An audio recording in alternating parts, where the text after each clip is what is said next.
Hi friends, ఎలా ఉన్నారు? బాగున్నారా? నేనైతే ఇప్పుడు పాల్పిండే వీడియో అయితే తీస్తున్నాను చూడండి. నా కొడుకు అయితే వీడియో తీస్తున్నాడు. పాపం తన చిన్న చిన్న చేతులతో నాకు వీడియో తీస్తున్నాడు. ఎందుకంటే ఈయన మా పిల్లలు కానీ నాకు చాలా హెల్ప్ చేస్తారు.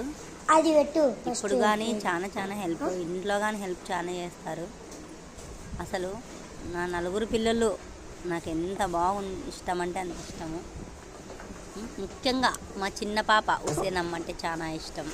చూడు పాల్పిండే వీడియోలు ఎలా చేస్తున్నాను. మా వాయి అయితే అసలు తీయనీయడు పాల్పిండే వీడియోస్, ఎందుకంటే వద్దు వద్దు అంటాడు. నా కొడుకు అయితే ఈయన ఎంత బాగా తీసాడు చూడండి, కనిపిస్తుంది కదా. అలా ఒక చేతితో రెండు చేతులతో కానీ తీయచ్చు. దానికైతే దూడిపిల్ల పెద్దగా అయిందని ఏకంగా ఒకటే పారే డైరెక్ట్గా కూర్చొని పాలు పిండేస్తాము. మాకు అసలు మేము బరగోళ్ళ మీదే మేము బతుకుతున్నాము. మాకు అవి లేకపోతే అన్నమే లేదు. అసలు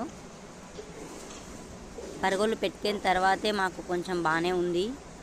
ఎందుకంటే ఎంత పనికి పోయినా కానీ కూలి కుండకు రాదు అనే సామెత తెలుసు కదా. అలా ఎంత పని చేసుకున్నా కానీ వేస్ట్. మాకు ఈ బరగోళ్ళ మీదే బతుకుతున్నాము. ఈ వీడియో నచ్చితే లైక్ కొట్టండి, షేర్ చేయండి, సబ్స్క్రైబ్ చేసుకోండి. Bye friends.